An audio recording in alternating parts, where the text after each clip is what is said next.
semuanya, selamat datang di presentasi kelompok kami. Hari ini kami akan membahas topik yang sangat penting dan relevan, khususnya di kalangan remaja dan pelajar, yaitu tentang self-esteem atau harga diri. Lebih khusus lagi, bagaimana self-esteem terbentuk dan terpengaruh dalam konteks korban bullying.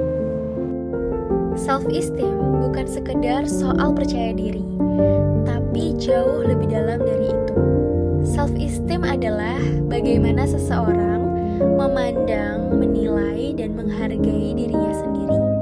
Apakah ia merasa layak, berharga, atau justru merasa tidak berguna? Dalam video ini, kita akan mengupas tuntas bagaimana self-esteem terbentuk dari dua sudut pandang utama psikologi, yaitu perspektif sosial dan kognitif, serta bagaimana keduanya berperan dalam kasus-kasus korban bullying. Yuk kita mulai dengan membahas mengapa kami memilih konsep ini. Self-esteem merupakan salah satu konsep paling penting dalam psikologi perkembangan. Menurut Rosenberg, self-esteem adalah penilaian menyeluruh terhadap nilai-nilai pribadi dalam diri seseorang. Artinya, bagaimana seseorang menilai apakah dirinya baik atau buruk. Tetapi self-esteem tidak muncul begitu saja. Ia terbentuk dalam proses interaksi antara individu dan lingkungannya. Nah, ketika seseorang tumbuh dalam lingkungan yang penuh dukungan, penerimaan, dan kasih sayang, maka self-esteem-nya akan berkembang secara sehat. Sebaliknya, jika lingkungan itu penuh kritik, penolakan, bahkan kekerasan seperti bullying, maka self-esteem individu bisa rusak, bahkan hingga menciptakan keyakinan negatif yang menetap dalam dirinya. Inilah yang menjadi titik tekan utama dalam artikel kami. Kita tidak bisa lagi memandang bullying hanya sebagai masalah sosial. Kita harus melihat dampak psikologis jangka panjangnya, dan self-esteem adalah salah satu aspek yang paling terdampak. Melalui artikel ini, kami ingin menelaah lebih dalam bagaimana self-esteem terbentuk dan dipengaruhi oleh pendekatan penting dalam psikologi, pendekatan sosial dan pendekatan kognitif. Tujuannya adalah untuk memberikan pemahaman menyeluruh tentang dinamika self-esteem, terutama pada individu yang pernah mengalami bullying. Dengan pendekatan sosial, kita bisa memahami bagaimana perlakuan dari orang lain membentuk citra diri.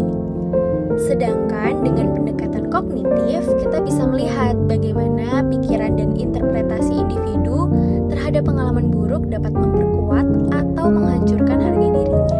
Keduanya penting, maka artikel ini tidak memilih salah satu pendekatan saja, tapi mencoba menjembatani keduanya untuk memahami self-esteem secara utuh dan multidimensi. Beberapa ahli memiliki pandangan berbeda tentang definisi self-esteem. Rosenberg menyebut self-esteem sebagai evaluasi global terhadap diri sendiri. Tapi menurut kami, definisi ini terlalu umum, tidak menjelaskan bagaimana peran lingkungan atau pengalaman pribadi ikut bermain. Triwayoningsi menambahkan bahwa self-esteem berkaitan dengan sejauh mana seseorang menerima atau menolak dirinya sendiri, dan ini sangat berpengaruh terhadap kesejahteraan psikologis. Ketika seseorang memiliki self-esteem yang tinggi, ia lebih mampu menghadapi tekanan hidup. Dari pendekatan sosial, Sanda dan Rustiana menyatakan bahwa self-esteem sangat dipengaruhi oleh kualitas interaksi sosial, penerimaan, penghargaan, dan validasi dari orang lain, terutama di usia remaja, berperan besar dalam pembentukan harga diri. Sedangkan dari sisi kognitif, Camilla dan Muklis memandang self-esteem sebagai bagian dari skema berpikir. Jika seseorang sering mengalami kegagalan, penolakan, atau perundungan, maka ia cenderung membentuk narasi negatif tentang dirinya. Dengan kata lain, definisi self-esteem tidak bisa dipisahkan dari pengalaman dan cara berpikir seseorang terhadap pengalaman itu. Ia tidak dibentuk hanya oleh apa yang terjadi, tapi juga oleh bagaimana individu menafsirkan apa yang terjadi. Ketika kita gabungkan semua definisi tadi, kita bisa melihat bahwa self-esteem bukanlah konsep tunggal. Ia adalah kombinasi dari interaksi sosial dan proses kognitif. Bayangkan dua orang mengalami kejadian yang sama. Satu diejek karena tampil beda, satunya lagi juga diejek. Tapi reaksi mereka bisa sangat berbeda. Satu bisa tetap percaya diri, satunya hancur. Apa yang membedakan? Yaitu pola pikir, pengalaman sebelumnya, dan kualitas lingkungan sosial mereka. Jadi, dari analisis ini kami menyimpulkan bahwa memahami self-esteem butuh pendekatan ganda untuk melihat bagaimana individu diperlakukan oleh lingkungannya sekaligus bagaimana ia menginterpretasikan perlakuan itu. Dan itu sangat penting, terutama dalam konteks korban bullying. Karena yang menyakitkan bukan hanya kata-katanya, tapi bagaimana kata-kata itu masuk ke dalam pikiran dan menjadi suara internal yang menyabotase harga diri seseorang. Mari kita lihat satu contoh. Naila, seorang siswi yang dulunya aktif dan ceria di SD. Ia percaya diri, selalu ikut kegiatan kelas, bahkan suka membantu guru. Tapi ketika masuk SMP, segalanya berubah. Ia mulai menjadi korban ejekan karena penampilannya. Teman-temannya bilang dia nggak gaul, bahkan sering menyindirnya secara langsung dan di media sosial. Awalnya Naila mencoba cuek, tapi lama-kelamaan ejekan itu jadi semakin sering dan berkembang menjadi pengucilan. Ia tidak diajak kerja kelompok, dikeluarkan dari grup chat, dan bahkan difitnah di media sosial sekolah. Naila mulai percaya bahwa semua itu benar. Ia merasa memang tidak pantas. Ia menarik diri, jarang bicara, dan prestasinya menurun drastis. Pengalaman seperti ini bukan hanya meninggalkan luka emosional, tapi juga membentuk skema berpikir negatif yang menetap. Dalam benaknya, Naila menjadi seseorang yang tidak cukup baik dan itu merusak self-esteem-nya.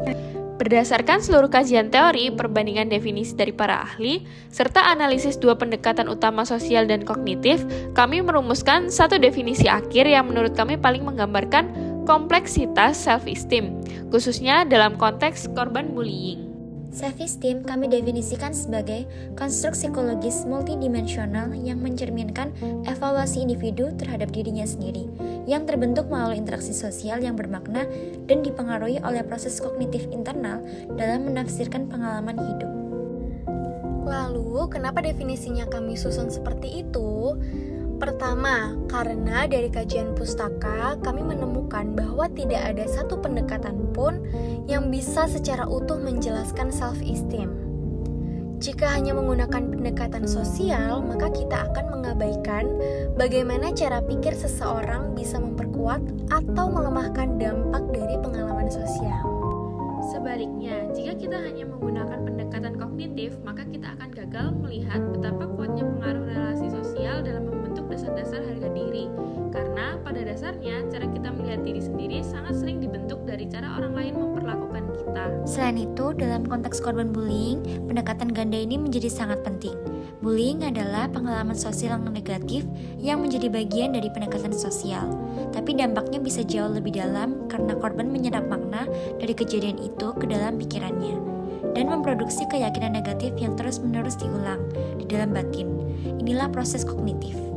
Dengan kata lain, seseorang yang menjadi korban bullying bukan hanya terluka karena apa yang dikatakan orang lain, tapi karena ia mulai percaya bahwa ucapan itu benar.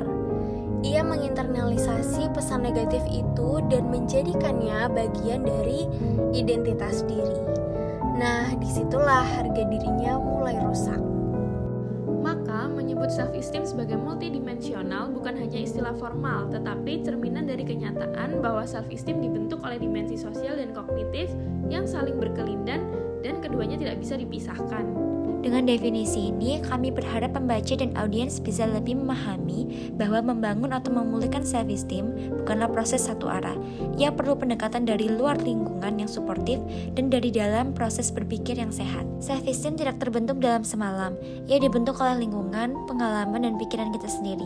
Oleh karena itu, ketika kita berbicara tentang bullying, kita tidak hanya berbicara tentang tindakan, tapi juga tentang dampak jangka panjang terhadap cara seseorang memandang dirinya sendiri. Dan sayangnya dampak ini sering tidak terlihat. Kita tidak bisa melihat self-esteem yang rusak, tapi kita bisa melihat gejalanya loh. Yang pertama, anak yang menjadi pendiam. Yang kedua, tidak percaya diri, kemudian takut tampil, bahkan menarik diri dari pergaulan. Dengan memahami self-esteem dari dua sisi sosial dan kognitif, kita bisa lebih peka dan tahu bagaimana cara mendukung mereka yang sedang terluka. Karena membangun kembali harga diri bukan perkara mudah, tapi bukan pula hal yang mustahil. Terima kasih sudah menyimak presentasi kami. Semoga materi ini bisa membuka mata kita bahwa semua individu berhak merasa layak dan dihargai.